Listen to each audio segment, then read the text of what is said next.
TMC के अंदरूनी घमासान पर कल्याण बनर्जी का बड़ा बयान, बागी सांसदों को बताया सत्ता का भूखा। दिल्ली में आयोजित प्रेस कॉन्फ्रेंस के दौरान तृणमूल कांग्रेस सांसद कल्याण बनर्जी ने पार्टी छोड़ने वाले और बगावत करने वाले सांसदों पर तीखा हमला बोला है। उन्होंने दावा किया है कि इन नेताओं के खिलाफ भ्रष्टाचार से जुड़ी पूरी रिपोर्ट भाजपा के पास मौजूद है और भाजपा इन सभी को अच्छी तरह से जानती है। कल्याण बनर्जी ने कहा है कि आज जो लोग अभिषेक बनर्जी पर सवाल उठा रहे हैं, युवराज कह रहे हैं, वही लोग कभी उन्हें आगे बढ़ाने वाले थे। उन्हीं लोगों ने अभिषेक बनर्जी को पार्टी का सेनापति बनाया था। उन्होंने कहा है कि पिछले 15 वर्षों से सत्ता के साथ रहने की आदत पड़ जाने के कारण कुछ नेता आज भी केवल ताकत और पद के लिए राजनीति कर रहे हैं। उनके मुताबिक ये लोग सत्ता के बिना नहीं रह सकते। मुख्यमंत्री के साथ इसलिए थे क्योंकि सत्ता उनके साथ थी। अब हालात बदलते ही इनके असली चेहरे सामने आ रहे हैं। क्या कुछ उन्होंने कहा, सुन लेते हैं। আপনারাই তো অভিষেক বন্দ্যোপাধ্যায়কে যুবরাজ বানিয়েছেন, আপনারাই তো বারবার বলেছেন আমাদের সেনাপতি, আপনারাই তো মানুষকে বলে দিয়েছেন অভিষেক হচ্ছে আমাদের সেনাপতি, আপনারাই তো যে বলেছেন ভাই। আজকে কি করে তারা আপনারা, যেহেতু ফোর্থ মে ক্ষমতায় নেই তাই জন্য। আসলে এরা সবাই 15 বছর ধরে মুখ্যমন্ত্রীর সঙ্গে থাকা অভ্যাস হয়ে গেছে বলে আজও মুখ্যমন্ত্রীর সঙ্গে থাকতে চাইছে। পাওয়ার ছাড়া এরা থাকতে পারবে না। পাওয়ার চাই, প্রতি মুহূর্তে পাওয়ার চাই। পাওয়ার ছাড়া কিছু থাকতে পারা যাবে না। আর আবার আমি বলেছি বিজেপি এদের নেবে না, কারণ বিজেপি এদের সবাইকে খুব ভালো করেছেন, আমার চেয়ে ভালো করেছেন। সব রিপোর্ট এদের কাছে আছে। কে নারদায় ঘুষ খেয়েছে, কেউ সিন্ডিকেট করে ঘুষ খেয়েছে, কে সমুদ্রে যে কি করেছে সব জানে, সব জানে। কারণ বিজেপি কলঙ্কিত লোকেদের নেবে না, জেনে রাখুন। তাই জন্য বিজেপি পাচ্ছে না।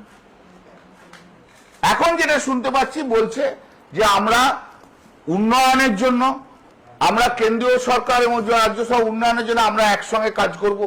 হ্যাঁ, তোমার কে করতে বাধা দিয়েছিল 2024 পর্যন্ত?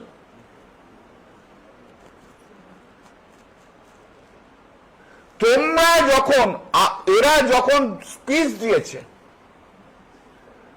অনেক স্পিচ দিয়েছে, একবারও কি বলেছে we are interested to implement the central scheme? বলেছে? ওরা কি একবারও কেন্দ্রীয় সরকারের কোন প্রকল্প ওরা প্রশংসা করেছে? যদি বলে না পার্টিতে থেকে ওটা করা যায় না, তাহলে আজকেও পার্টি থেকে ওটা করা যায় না।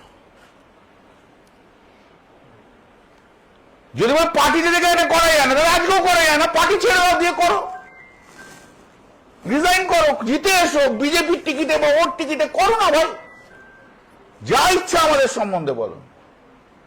এসব দোয়াশলা, বিশ্বাসঘাতক, গদ্দার। এরা সুখের পায়রা। কাকলি ঘোষ দস্তিদার ছাড়া আজ সবাই 2011 পর দলে এসছে। এরা অন্য কেউ কোনো লড়াই করেনি। আর ফিল্মস্টাররা হচ্ছে ভিনদেশি সব তারা। এদের ধারণা হচ্ছে যে যেহেতু পাবলিক আমাদের থেকে দৌড়ে দৌড়ে আসে, অর্থাৎ পার্লামেন্টেও সবাই আমাদের পিছন পিছন থেকে দৌড়ে আসে।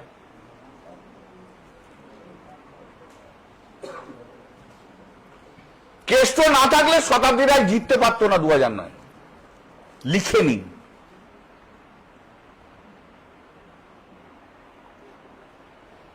লিখে নিন।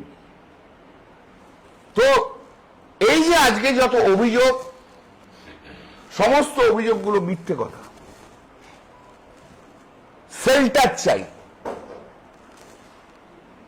এই যে যারা গেছে তাদেরকে জিজ্ঞেস করুন তো যে আপনার কনস্টিটিউয়েন্সিতে এত ছেলে অ্যারেস্ট হয়েছে, তাদের পাশে দাঁড়িয়েছেন কিনা?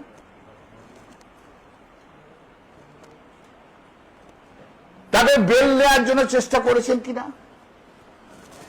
তাদের যে জিজ্ঞেস করুন তো এত ছেলে ঘর ছাড়া হয়ে রয়েছে, তাদের পাশে গেছেন কিনা? একটা এমপি এদের মধ্যে নিজের কনস্টিটিউয়েন্সিতে ঘোরেনি। দায়িত্ব কর্মীদের কিচ্ছু নেয়নি এরা শুধু নিজেদের কথা ভেবেছে, আর কিচ্ছু না। আর দিল্লি বড় বড় ফ্ল্যাট আর বড় বড় বাংলোতে বসে রয়েছে,